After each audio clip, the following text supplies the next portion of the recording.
Okay, hello and welcome everybody. It's the end of the quarter again, so I'm back. I'm Vern Cushenberry, Chief Investment Officer, and I want to give you a little market update, and I want to give you a little wisdom, hopefully, so that we can see through some of the dark clouds or maybe gray clouds that we've been getting a lot of questions about, and set your portfolio up for long-term success. If you've been with us a while, then you know that these quarterly updates have a familiar formula. I talk a little bit about the markets, and then I dole out some long-term common sense wisdom that's designed to help reset our focus and get our clients to goal. So let's jump right into it. I know that some of our listeners always like it when I give them the bottom line up front because these updates can run a little long. So the bottom line up front is that the markets were down about 5% in the quarter. The bond markets were down about 5% in the quarter. And some of our retirees, near-term retirees especially, rely on more of those income portfolios. So that can be a little bit alarming. I'm going to take a deep dive into that this quarter, talk a little bit about fixed income, inflation, so on and so forth. And then I'm going to point out how trying to handicap what the market does next has historically been a loser's game, and highlight the advantages of a longer term buy and hold approach and how that's weathered many environments over the last 100 years and is likely to do well for our investors in the future.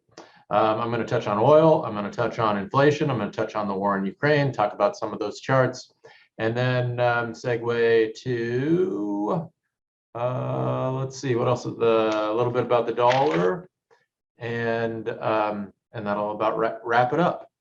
So let's jump right in. I'm trying to do a better job of looking at the camera this quarter because I got some feedback from my mom. Mom said, hey, do a better job of looking at the camera. So, hey, Mom, love you. Thanks for the advice. Thanks for being my biggest fan. Here's the quarterly returns for, this is data ended March 31st, 2022. You can see that domestic stocks were down about 5% there. And I mentioned the global bond market, domestic bond market. This is really the big news in the quarter. And what's driving this is inflation. Inflation in the second quarter, here most recently in April, hit 8.5%. And I think we all know what the drivers of that. We had deflation.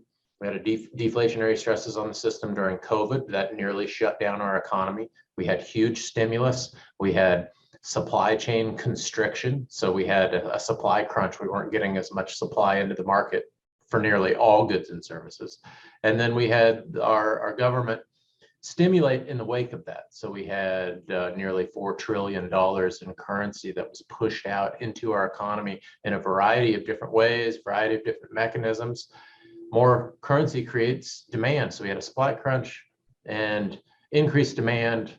That creates inflation, and we're working through that. We've seen this before. There's a lot of forces that bear on those inflation numbers, but the Federal Reserve describes those as transitory.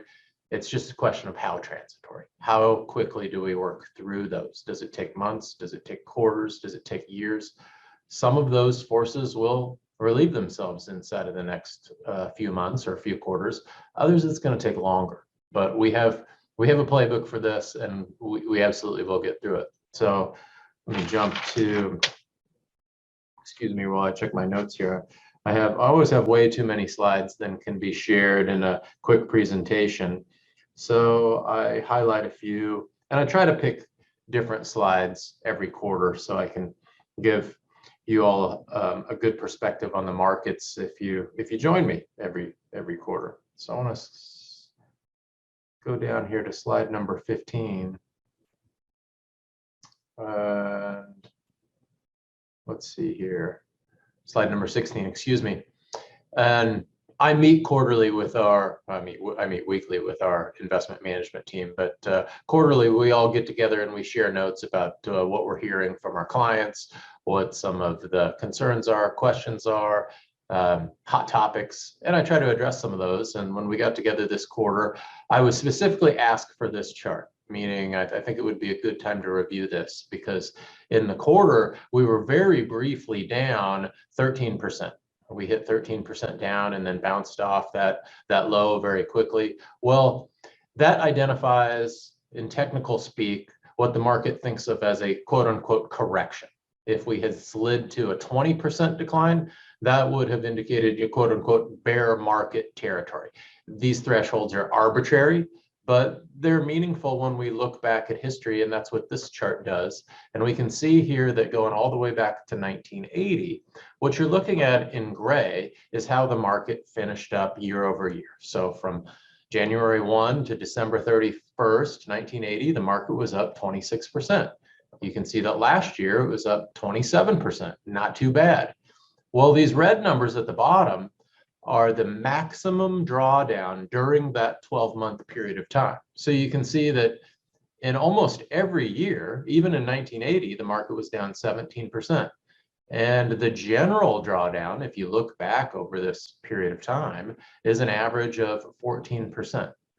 So that's almost exactly what we saw in the first quarter. You can see here that the market was down 13%. That came as a little bit of a shock. If it came as a little bit of a shock to you, consider yourself normal. That's the normal response when you see your portfolio down 13% or a fraction of that. It's my job to contextualize that. And when we look back over history, there's almost always some event mid-year, whether that be geopolitical or economic or some other exogenous shock to the system that feels like a start, gets your blood pressure going. I'm not immune to this. I sit down, I watch the nightly news, I can feel my heart start to beat a little faster and my blood pressure go up. That's the normal fight or flight response. And then with the benefit of long-term perspective and wisdom, we fight through that, and our portfolios benefit from that long-term buy and hold approach. So I just wanted to share that this quarter. I'll probably, that's a chart I try to share at least once a year. And I have another one that is an oldie but a goodie that I want to go back to this quarter as well. So having said that and put some perspective on the markets, let me go to slide number, I think it was 26. Let's talk a little bit about inflation. Again, I mentioned largely driven by the supply crunch and increased demand from the added stimulus. We had supply chain issues. We had what economists are now referring to the Great Vacation. So many people exited the workforce. Many of those workers are now starting to re-enter the workforce. So some of those COVID factors are starting to rectify themselves. Inflation spiked significantly, but we do have at least the supply chain, some of the wage concerns, those are starting to rectify. The war in Ukraine is a new one, and that has a big and outsized effect on energy prices. You can see here that energy was up 25% just in the second quarter. So that's one that we don't have a clear handle on yet. We're working through that. I'm going to show you a slide here on energy in a moment that will put that one in perspective. That one's one of the forces that's likely to be longer term in nature. And then lastly, we have the stimulus, which is also likely to be longer term in nature when you put that much increased currency, when you stimulate through quantitative easing measures. It takes a few quarters, if not a few years, for that to work its way through the system. So having said all of that, we're at or near peak inflation. We expect that to start declining over the second quarter, third quarter, fourth quarter of this year, but we also expect it to remain elevated for a period of time. So that's going to give us an opportunity to take advantage of periodic rebalancing, and for investors that are closer to goal or have a shorter term time horizon, that gives us an opportunity to be a little bit more tactical and make some more pronounced adjustments to your portfolio.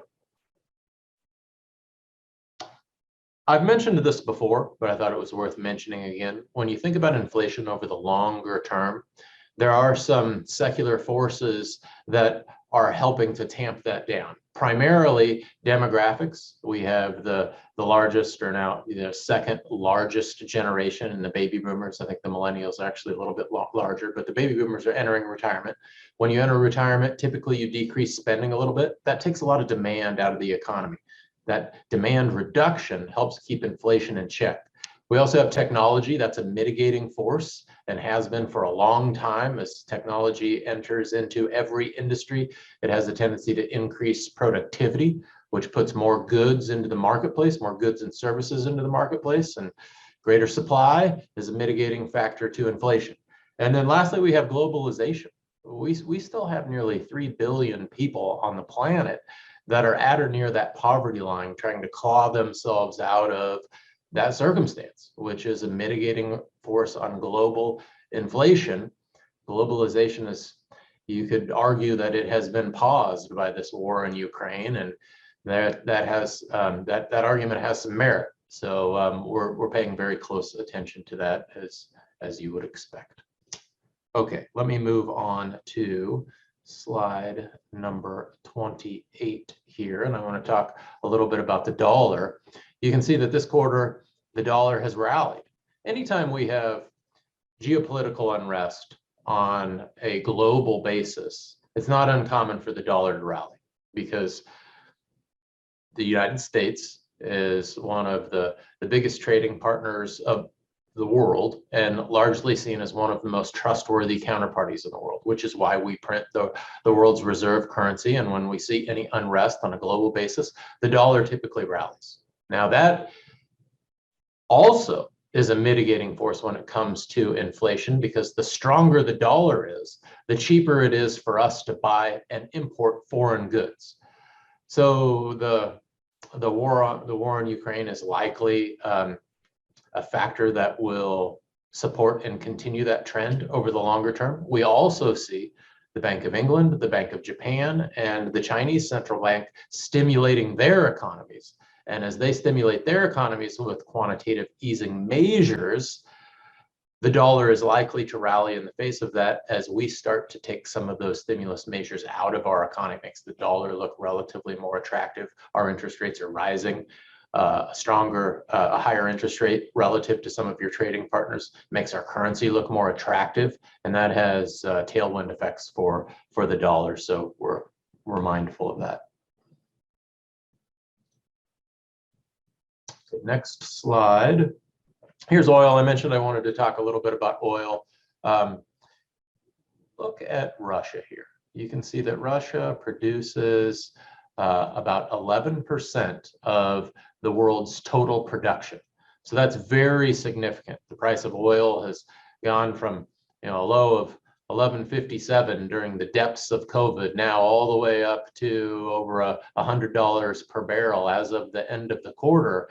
And that's a very challenging thing to handicap what happens next in the face of all this geopolitical turmoil. You can see that the United States is forecast to significantly increase its production. We went from 19.5, I think this is millions of barrels per day, to 18.6 in 2020, and then we've started to increase production again. You can see that over the course of the next year, we will go from 20 to 21, and this chart at the bottom of the page shows our active rig counts. We're drilling again, which is a good thing for the price of oil, and we're watching this data quarterly and trying to estimate how this is going to impact the overall price of inflation and ultimately our investors' cost of living and the portfolios that we designed to meet that cost of living in the longer term. Okay, let me segue a minute here, and I'm going to switch. Okay, let's see if that I found on the internet in the last 3 months.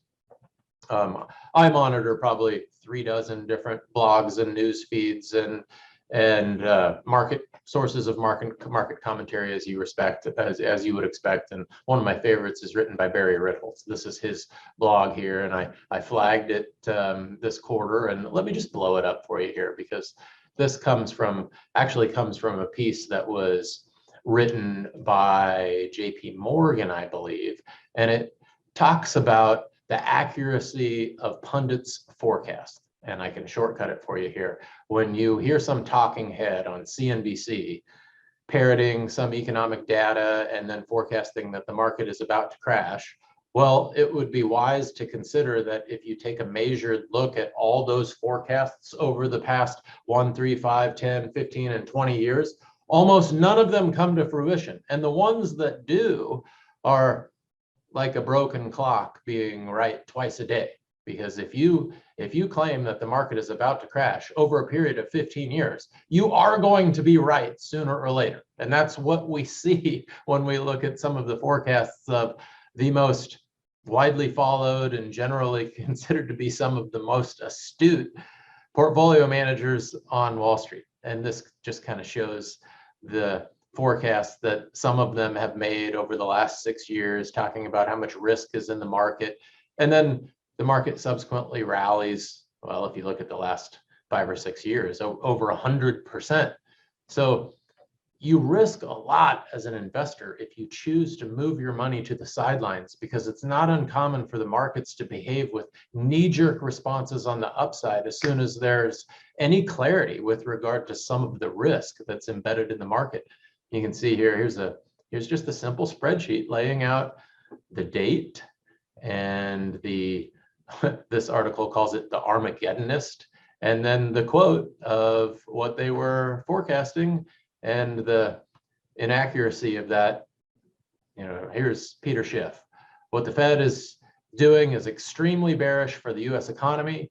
It ensures that this recession, depression that we're entering is going to be extremely brutal. Well, that was March 25th, 2020, and the markets were up probably 60% since that forecast. So just be careful when you're listening to some of these pundits, these talking heads. Generally, they have a book of business, they manage money, and fear sells. Wisdom, on the contrary, is a very difficult thing to sell, because it's like watching paint dry.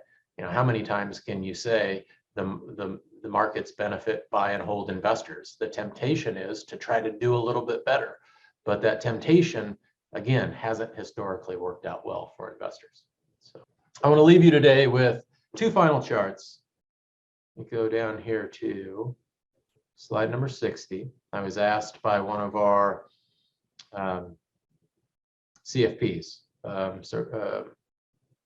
our financial planners, to share some of that wisdom with this chart that shows that long-term, say 50% equities, 50% bonds, nothing too exciting, nothing too glamorous, which is indicated here by this, what we call this asset allocation portfolio.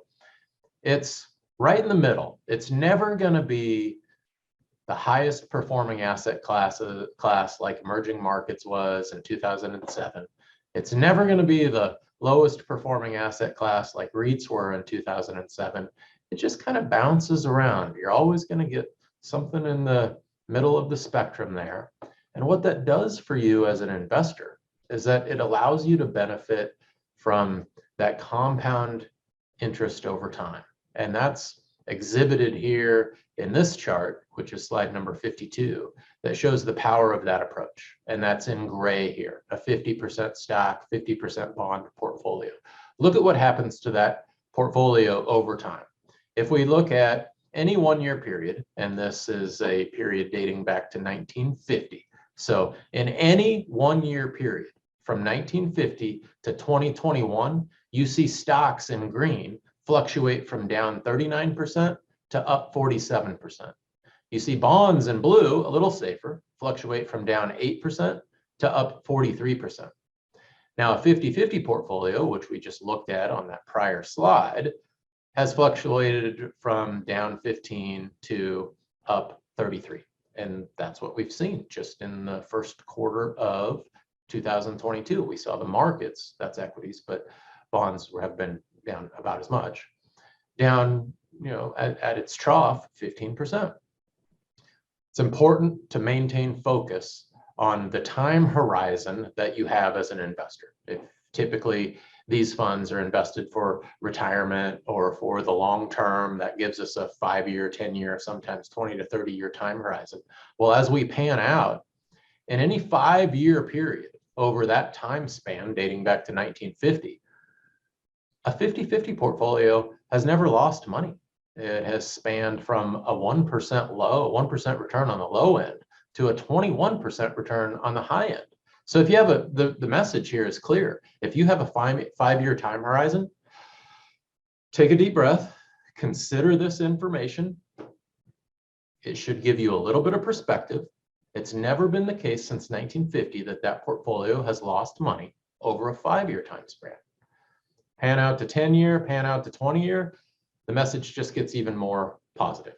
So I guess the moral of the story is this quarter, we've experienced a little bit of volatility. Let's just refocus on some of those aspects of investing that are closer to truisms, and we can only focus on those with the right data on hand. I'm here every day to answer questions. Please reach out to me, reach out to your financial planner specifically to get an update on how some of these concerns are affecting your portfolio. And again, if anything about your time horizon has changed, let's revisit the risk that's inside of your portfolio and make sure it's still right to power those long-term goals. So I'll be back with another market update next quarter. Until then, thanks again.